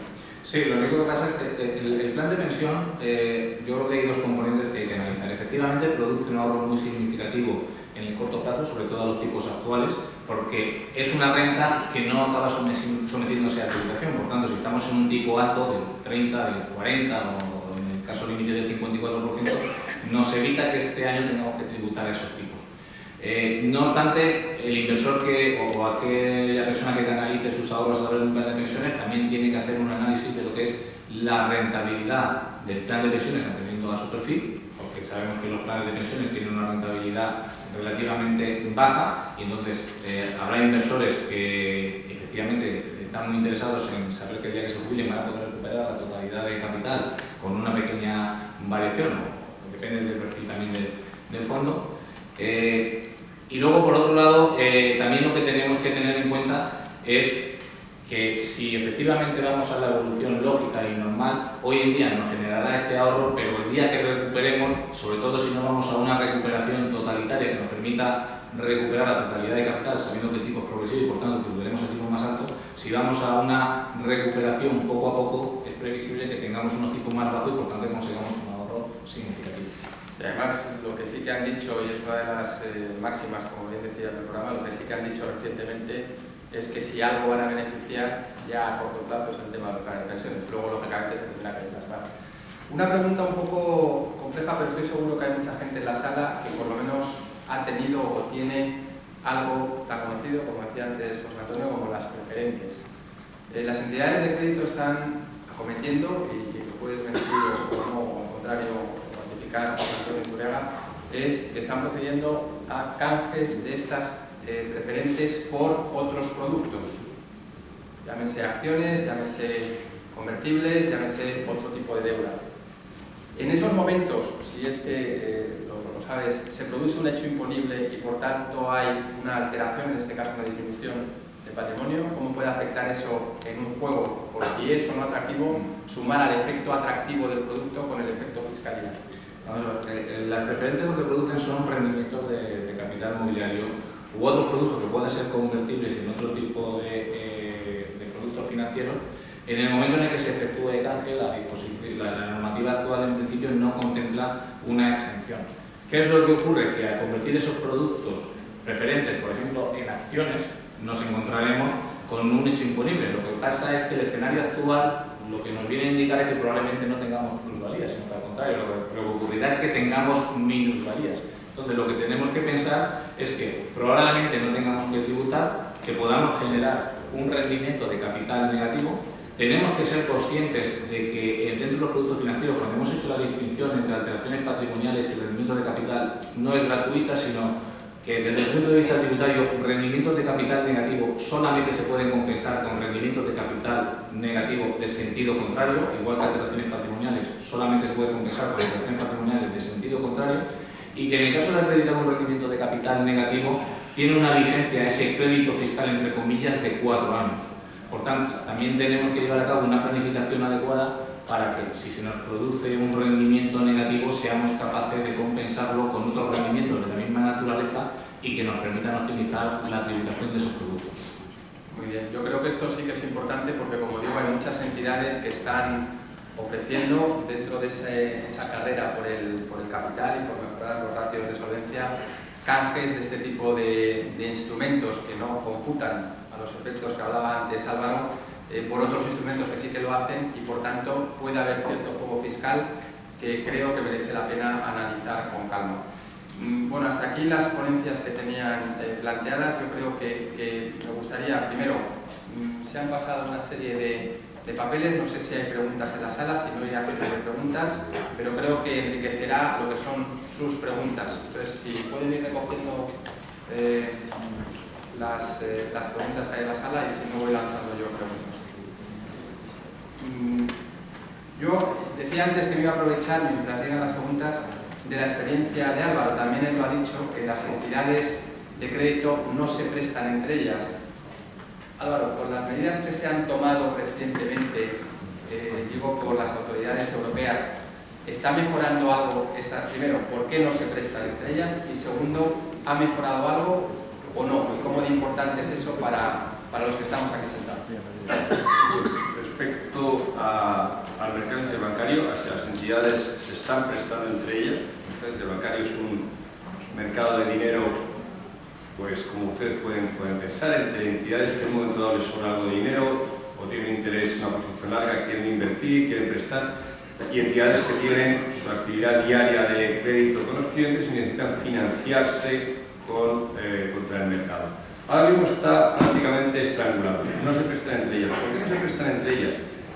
Los directores, los consejeros delegados y los consejos en último extremo de los bancos, en lo que están ahora inmersos es en problemas directamente de solvencia. No están preocupados por si sus cuentas de resultados son altas o bajas. Todo el mundo, nadie va a perseguir o a dar mucha presión a un consejero delegado porque una cuenta de resultados es muy alta. Lo que hay que preservar ahora a toda costa es la solvencia del banco. Entonces, ninguna entidad está ahora pensando, antes lo decía José Antonio, rentabilidad y seguridad.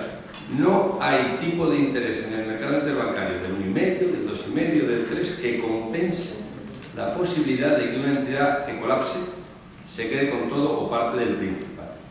Luego, las entidades no se están prestando entre ellas. Eso daría lugar a una crisis sistémica. Cuando una entidad ha dado un volumen de hipotecas a 30 años, tengan por seguro que no se ha financiado a 30 años. Está tomando el dinero o usando los pasivos de sus clientes que están a la vista, o tomando el interbancario a plazo de 6 meses, en el convencimiento de que, como ha ocurrido en el pasado, ese mercado seguiría existiendo. Entonces, ahora aquí es un punto interesante. El Banco Central Europeo ha acudido en ayuda de estas entidades para evitar que colapsen, para evitar que esa financiación a corto plazo recurrente que financiaba su negocio con los clientes a largo les colapse, directamente no puedan devolver el dinero que les prestaron, porque lo prestaron a 30 años, y se lo van devolviendo poco a poco. Entonces, el Banco Central Europeo está acudiendo en ayuda, como habrán visto todos ustedes, de las entidades, prestándoles cantidades técnicamente ilimitadas de dinero, porque antes se limitaban. Ahora, toda la entidad que pueda aportar garantías de casi cualquier índole va a recibir dinero del Banco Central Europeo. Y aquí yo cedería a Juan Antonio el tema del consumo, del balance o de la solvencia, para que lo diga con más propiedad como técnico del Banco de España. Aquí hay un problema. La gente se pregunta por qué, si el Banco Central Europeo está inundando de liquidez el mercado interbancario, esta liquidez no llega. El Banco Central Europeo está prestando para que las entidades se presten entre sí y no colapsen. Perdón, como no se prestan entre sí, no colapsen. Pero ese dinero no llega porque las entidades tienen unos mínimos legales, antes lo hablaba, de ratios de solvencia, y si no aumentan su capital no pueden prestar más dinero al mercado. La liquidez del Banco Central Europeo les permite sobrevivir, pero no les permite que ese dinero que les ha sido entregado circule hacia la economía real. ¿Esto es así, Antonio? Sí, son varias las razones que hacen que las entidades no presten, ¿no? Dense cuenta que en este momento, con los préstamos que hace el Banco Central Europeo, estamos transformando el déficit público en un reparto generalizado. Es decir, el Banco Central Europeo presta a las entidades financieras, quienes para que les puedan prestar tienen que depositar títulos a ser posible de la máxima calidad, en concreto deuda pública, para que el GERCA que se deuda les permita la disposición máxima. Esa deuda pública se la están comprando a los emisores, que son los estados están pagando un 3,5%, un 4%, un 5% por la emisión de esos títulos. Los bancos están teniendo una rentabilidad de 3,5% o 4% y el Banco Central Europeo les está facilitando esa liquidez contra la entrega de sus títulos al euro. ¿Qué estamos consiguiendo con todo eso? Estamos consiguiendo garantizar que la crisis soberana, de deuda soberana, empiece a aligerarse, es decir, que los estados puedan emitir y gobernar su déficit de manera ordenada en el tiempo. A su vez estamos permitiendo que las instituciones financieras tengan una manera de generar diferenciales adicionales con los que poder atender la periodificación de sus pérdidas en los activos de balance y de su capitalización, y todo eso es lo que está permitiendo este juego, que puede que no se entendiera muy bien, pero claramente tiene un efecto último, que al final, ¿quiénes estamos pagando todo esto? Pues todos, porque en el fondo, con lo que están financiándose las entidades financieras, están financiando su déficit público. ¿Por qué las entidades financieras pueden recibir esas cantidades ingentes de dinero, no las fluyen a la economía real? Pues por varias razones, que yo, como tú bien apuntas, ¿no? Una, porque con ello han comprado deuda pública y por tanto están ayudando a financiar a los sectores públicos. Segundo, porque si invierten en otros activos de distinta naturaleza que computan mucho más en términos de recursos propios, hágase la idea de que 1 millón de euros comprado en deuda pública prácticamente no tiene consumo de recursos propios. Es decir, no hay que poner en nuestro balance casi nada de capital. Y ese mismo 1 millón de euros concedido a Iberdrola, un nombre por poner una empresa, o concedido a Gráficas López SL, computaría como mínimo el 8%, con lo cual estamos hablando de que había que poner 80.000 euros de capital. Las entidades carecen de capital suficiente, cada vez se les exige más y por tanto la exigencia de solvencia impide la capacidad de generación de crédito. Y luego, por otro lado, tienen cantidades ingentes de liquidez porque les han permitido en su momento financiarse mucho más allá de su propia capacidad, a través de procesos de crecimiento anterior que han exigido de unas cantidades ingentes de financiación y de apelación a los mercados que hoy ninguna entidad se puede permitir el lujo de incumplir. Porque una cosa es cumplir con el tramo minorista, es decir, con la clientela en general, lo que denominamos acreedores y depósitos en general. Y otra cosa es incumplir con lo que se denomina en los argot el tramo mayorista, es decir, yo no puedo dejar de incumplir contra una entidad que me ha comprado mis preferentes, mi subordinada o títulos que yo haya emitido en el mercado nacional e internacional basado en esos ratings de que antes hablaba. Por lo tanto, parece poco previsible que en el corto plazo, yo diría que no, y no tan corto, vaya a fluir el crédito en tanto en cuanto no se resuelvan dos problemas esenciales. Uno, la crisis de deuda soberana que tenemos y muy seria, y estamos hablando de la crisis de estados, y dos, el problema que tenemos de reforzamiento de la solvencia de las instituciones financieras. En tanto en cuanto eso no se resuelva, dudo mucho que el crédito vaya a fluir de manera generosa, evidentemente. Antonio, déjame que te pare aquí, porque hay muchas preguntas que van en esta línea. Una de ellas, varias de ellas, no voy a ser, sí voy a ser porque voy a leer, porque para eso están, pero varias de ellas van en la línea de, primero, la deuda soberana, cuáles pueden ser, y en concreto el temor es el que es, cuando la deuda de un país, caso Grecia, leo literalmente, los acreedores negocian una quita, y esto es algo que está hoy encima de la mesa y afectando bastante al mercado. Se incluyen los poseedores de letras del tesoro o productos similares en esta línea, y si tuviéramos un corralito en España o la zona euro, y lo deja ahí, las preguntas van dirigidas a ti, José Antonio, y Álvaro, alguna de ellas. Bueno, yo, si te parece, quiero explicar 3 cosas que me parecen esenciales en este asunto. Yo no albergo ninguna sola posibilidad, absolutamente ninguna, de que en España exista corralito. Absolutamente. Como también, derivado de esto, también quiero decir que tampoco hay necesidad de sacar el dinero de España. Con lo cual, ambas cosas tienen concatenación y son congruentes. Segundo, los tenedores de deuda pública en general de estados como Grecia están en este momento negociando con el Estado griego, y en muchos de los casos son entidades financieras muy importantes. Gran parte de la deuda pública que en este momento tiene emitida Grecia está en manos de entidades financieras, está en manos de fondos de inversión, está en manos de distintos, digamos, inversores o tenedores. ¿En qué medida puede afectarle al público en general el hecho de que en este momento Grecia esté pensándose en una recesión con un cercano del 60-70% del valor nominal? Pues mire usted, puede depender. Si es usted un banco, le van a meter un rejo importante en su cuenta de resultados, que probablemente tenga usted periodificado y por tanto va a ir contra su solvencia. Esto evidentemente lo van a pagar los bancos, que a su vez nuestros bancos pues estaremos recapitalizando los demás, y si vamos por el circuito anterior, pues al final lo acabaremos pagando todos, porque esto es un problema de todos.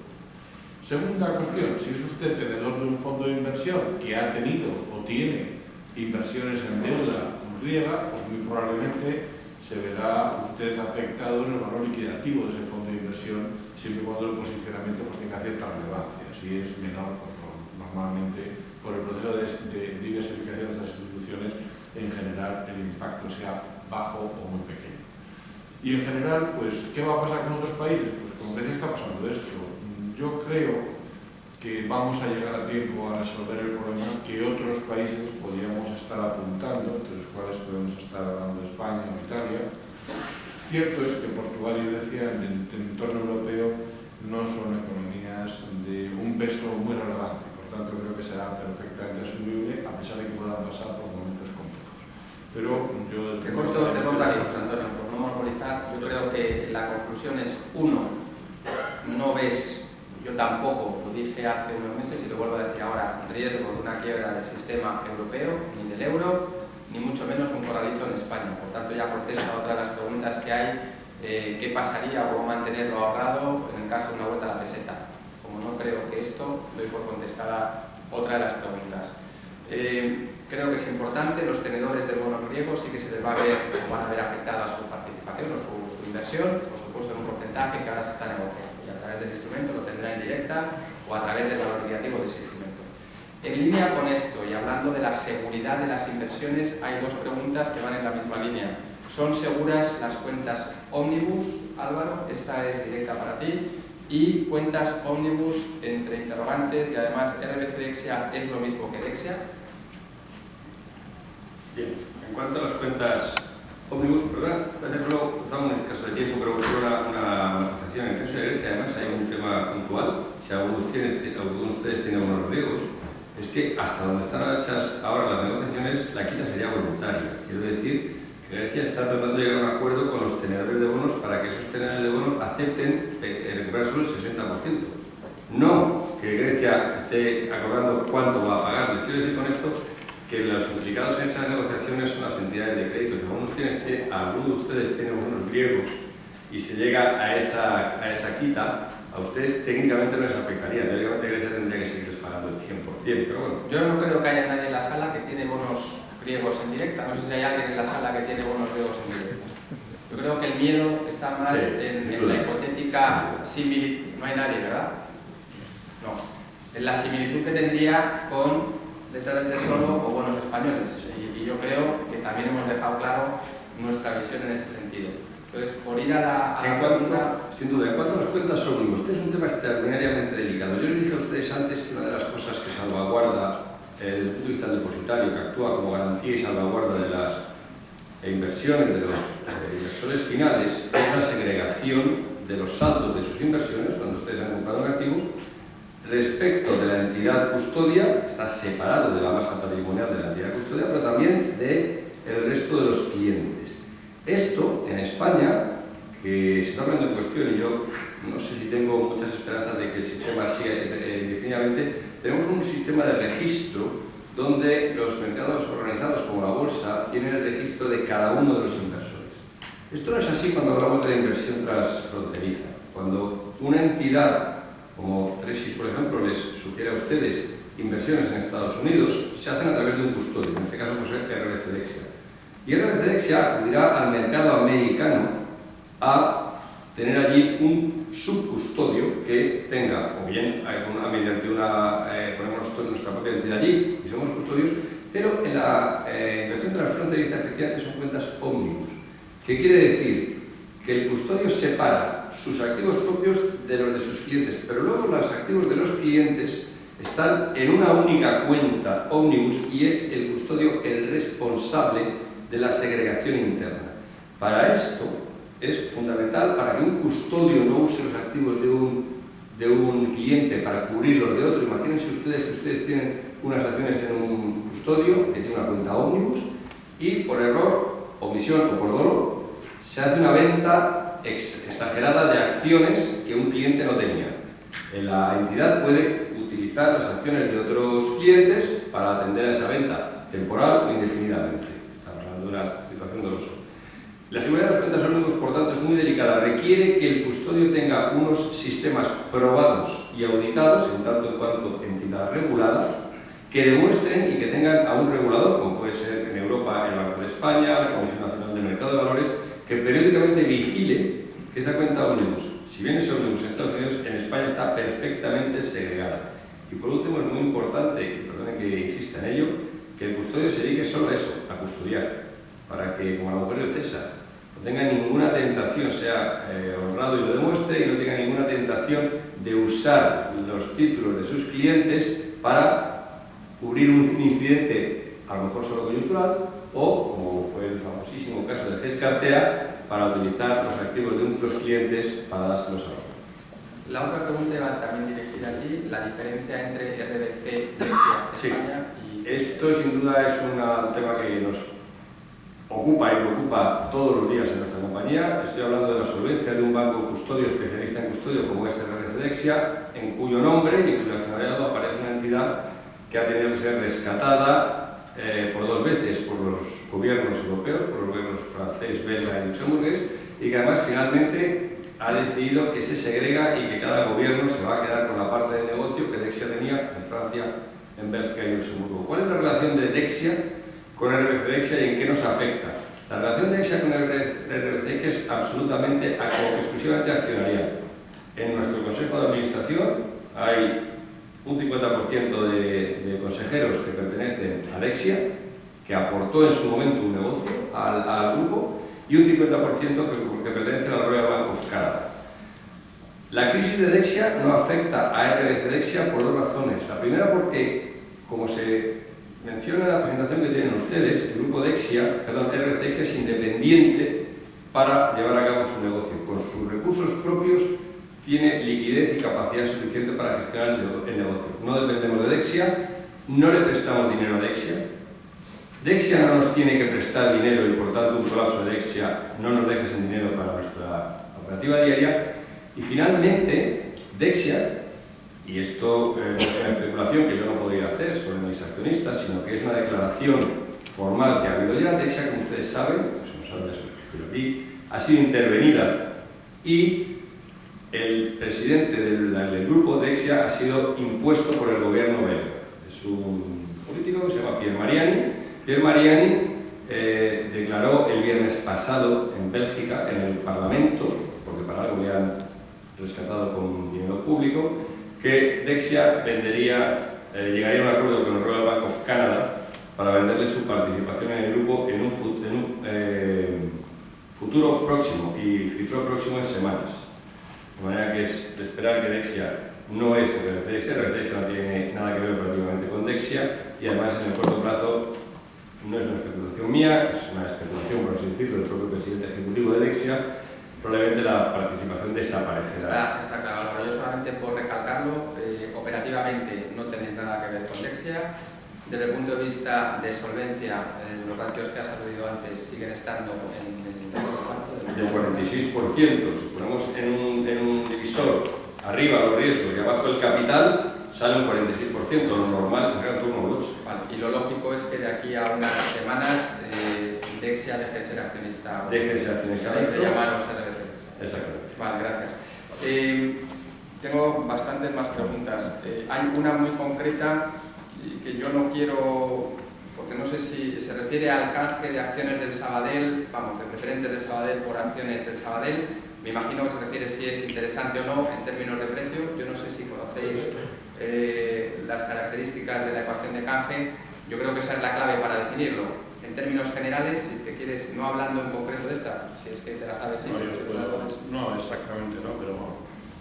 Yo sí quiero hablar de las preferentes, las que se han hecho ahora últimamente y qué situaciones tienen. Desde el punto de vista de las operaciones que se han hecho en los últimos tiempos, cuando un inversor se encuentra con participaciones preferentes, y vamos a poner algún caso, como ha sido pues, el Banco de BBVA o el Banco Santander, por poner dos ejemplos que no tengan nada que ver conmigo ni nada anejo a lo que yo pueda estar haciendo en este momento, ha habido pues, posiciones muy diferentes por parte de los inversores. En general eran emisiones de largo plazo, es decir, indefinidas, de vencimiento indefinido. ¿Qué implica el hecho de que tú vayas o no vayas a una decisión de ese tipo? Pues como todo, si volvemos al triángulo de la rentabilidad, seguridad y liquidez, probablemente el hecho de no acudir a la canje de las del Banco Santander os ha podido representar que el señor que no ha ido se quede con unas participaciones preferentes cuyo vencimiento es indefinido y que el suyo capital probablemente recuperará cuando el banco tenga interés en que así sea, pero mientras tanto se queda, por decirlo de alguna manera, apalancado en el tiempo. ¿Qué implica esto? Porque mucha gente dice, ¿qué hago? ¿Me voy o no voy? Pues efectivamente, la gente que ha ido se ha encontrado con que el canje no ha sido el más adecuado y además, como eso produce un efecto de dilución muy importante en el capital de la entidad emisora, pues lo normal es que las acciones los primeros días, incluso durante un cierto tiempo, bajen y la gente tiene la sensación de que además ha hecho el tonto. Que menos era o que mejor era probablemente haber no acudido. Lo que pasa es que eso tiene la contrapartida, te quedas absolutamente ilíquido durante muchísimo tiempo. Bueno, ¿qué puede pasar con otras entidades? Pues cosas muy parecidas, las maneras de hacerlos son muy diferentes, hay quien hace parte de conversión en capital, hay quien hace parte de conversión luego en un instrumento financiero de más corto plazo y con crecimiento cierto, en fin, hay muchas modalidades. Yo sí, si me permites ahí, y lo que trataría de darles un consejo es que en función del activo, y esto no se preocupe porque trataremos de analizar el caso concreto y contestarle porque para eso han puesto los datos, pero si hay gente que tiene este tipo de instrumentos y su entidad de crédito le ofrece un canje, desde luego que acudan a un independiente, llámese como se llame, y si es Tresis, pues estamos a su disposición para analizarlo y darle una recomendación. Ahí va a primar el valor contra la liquidez y lo que estaba explicando José Antonio y dependerá de cada caso. Una pregunta que decía que no iba a hacer, pero que sí que voy a hacer, que es, porque está puesta, pero en 30 segundos, José Antonio, es desde el punto de vista de responsabilidades, ¿tiene alguna el Banco de España en la crisis financiera y en la supervisión de las entidades de crédito que están en problemas?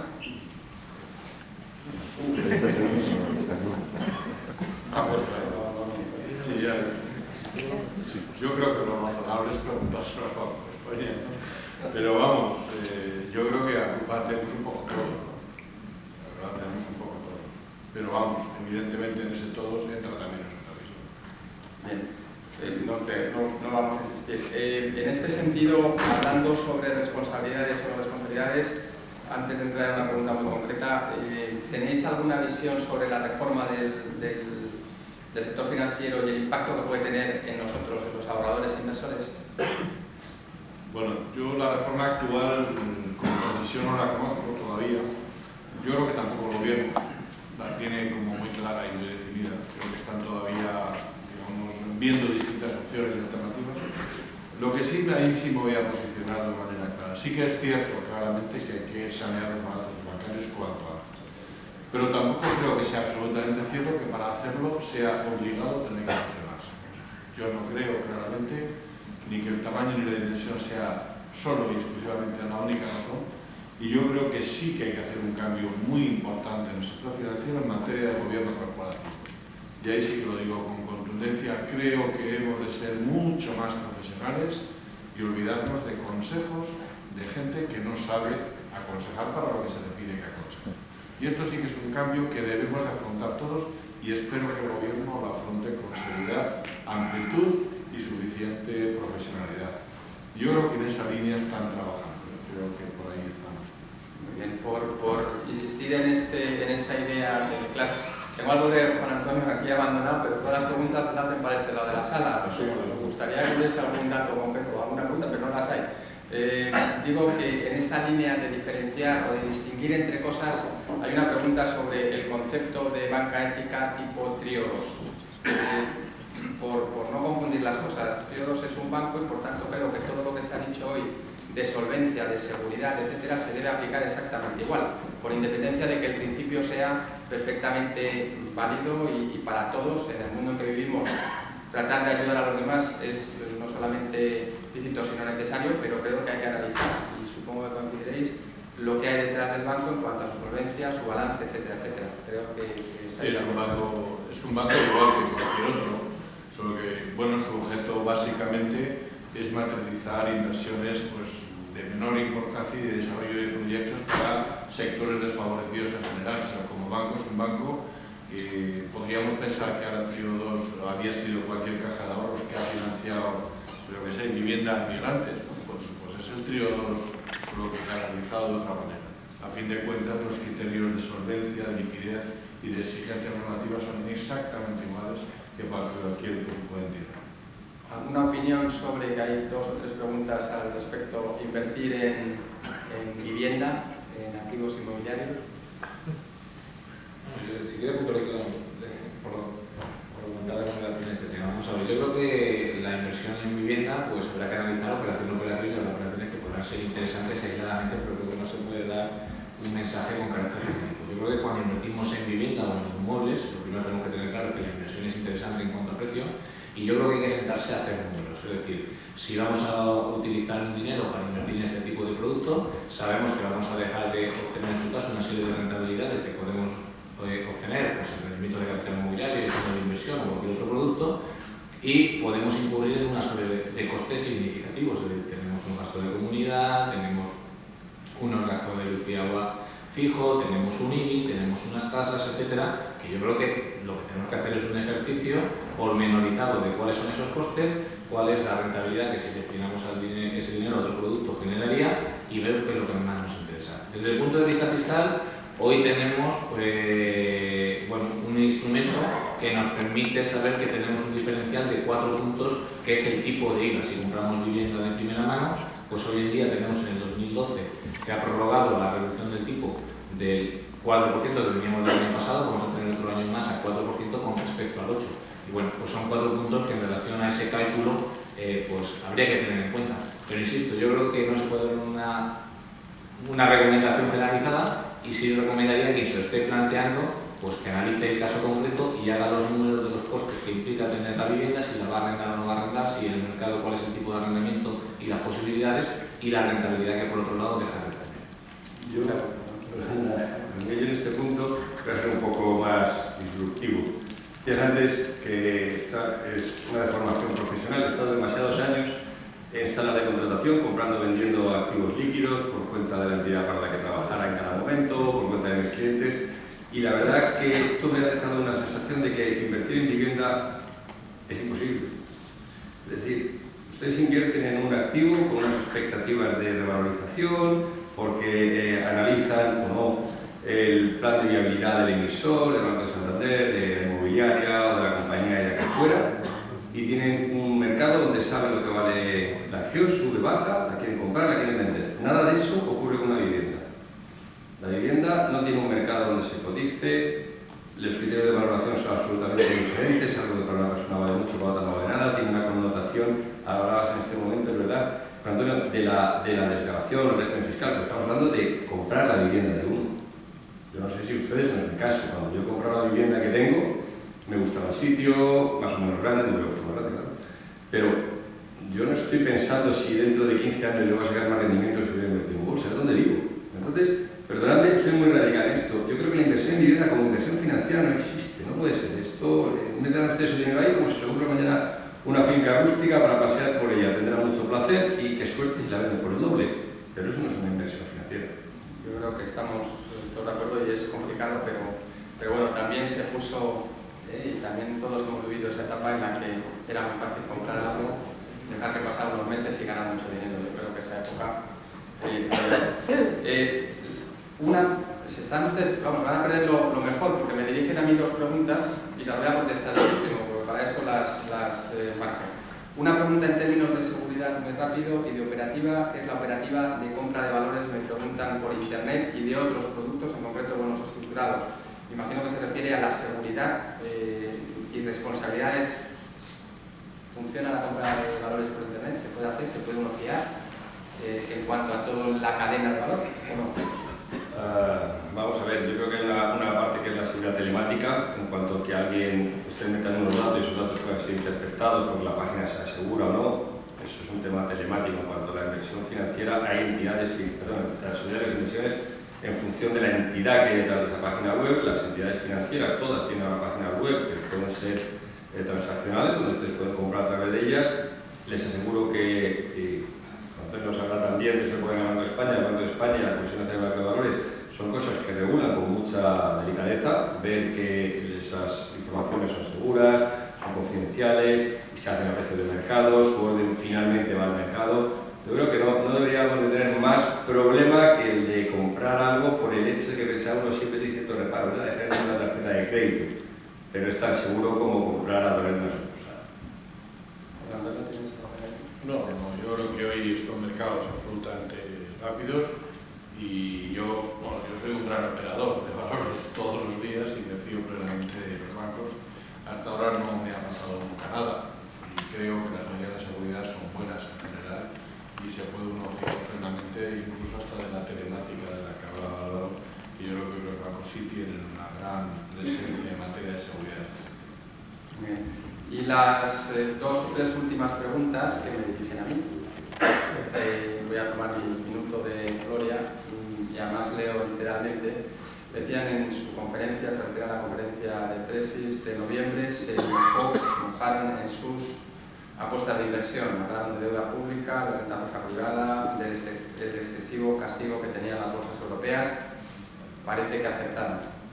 ¿Dónde estamos ahora y qué recomendaría? Son tres preguntas en la misma línea. Pues sí, la verdad es que seguimos apostando. Todo lo que hemos hablado en cuanto a la deuda soberana, en cuanto a las medidas que se han ido tomando, creemos que han por lo menos alejado el peligro del colapso de Europa, del euro. Parece que hay además liquidez, que era algo que se demandaba, sobre todo por los bancos, también lo hemos comentado en la mesa. Y eso, desde luego, es muy importante y está ayudando a que se diluya ese temor, ese catastrofismo que había durante los meses de verano y hasta final de año. Por tanto, desde luego sí creemos que las cosas han mejorado de forma sustancial y esas apuestas que decíamos y que he dicho antes abiertamente, apostar por la deuda pública española, por un estrechamiento de diferenciales, sigue estando encima de la mesa, con independencia de que haya días malos, como puede ser hoy, donde las noticias no sean las que todo el mundo espera, pero creemos que sigue habiendo valor en la deuda pública española. Si digo esto, no solamente creo que hay rentabilidad a ganar o valor, digo que apuesto por la seguridad de invertir en deuda pública española. También apuesto por la renta fija, o seguimos apostando en tesis por la renta fija privada, queremos decir, donde hay muchas empresas que han hecho sus deberes, que siguen teniendo capacidad de generar liquidez y de hacer frente a sus compromisos y, por tanto, por las rentabilidades que ofrecen hoy en día, es una oportunidad. Sigue siendo así, menos que hace unos meses, pero sigue habiendo valor ahí y seguimos apostando. Lo mismo por la renta variable europea. Parece que es la gran apestada. La renta variable europea, Europa, recesión, eso es verdad, que está ahí, pero también en términos de valoración la renta variable europea sigue ofreciendo valor. Hemos visto el caso de Alemania. Nosotros no somos muy amigos de apostar por países concretos dentro de nuestras carteras, pero lo hemos hecho para las carteras agresivas en tesis, y Alemania desde el principio de año está subiendo más de un 10%. Seguimos apostando por esta idea del efecto valor, por tanto sigue siendo válida la idea de deuda pública española, de renta fija privada en Europa, y sigue siendo válida la idea de renta variable europea. Y a esto le añadimos, que era algo que no dije entonces, aunque apuntábamos que algo de países emergentes, decimos que ahora, por todas las medidas y por los datos como han ido saliendo, y al haberse evitado la recesión en China, y por supuesto no hablo de recesión en China, sino de caída del crecimiento en China, será y se producirá, pero no tan relevante como se esperaba, digo que con este crecimiento en China y en el resto de países emergentes y en Estados Unidos, creemos que los países emergentes se van a beneficiar y por tanto también lo metemos en cartera. Esas son nuestras apuestas. Nosotros, como saben, los fondos de inversión son el principal activo en el que invertimos, por la fiscalidad, por la operativa, por los costes, por un montón de cosas, siguen siéndolo. También en Europa hacemos inversión directa en valores y en renta fija, aunque preferimos hacerlo vía fondos de inversión, también diseñamos carteras de 5, 10, 12, 15 bonos con vencimientos, que es donde creemos que más valor hay, entre 3 y 5 años, que como digo, pueden ser muy interesantes para según qué tipo de inversores, hilando con lo que decía José Antonio, de en función del perfil, del horizonte de inversión, etcétera, etcétera. Por tanto, estas son las apuestas. No hay más preguntas. Yo les agradezco primero a los ponentes. Creo que podríamos estar media hora, una hora más hablando, pero llevamos pues casi 2 horas, aunque parezca mentira. Muchísimas gracias a todos por venir, muchísimas gracias de nuevo al Club de Información por esta magnífica sala, y a los ponentes, muchísimas gracias.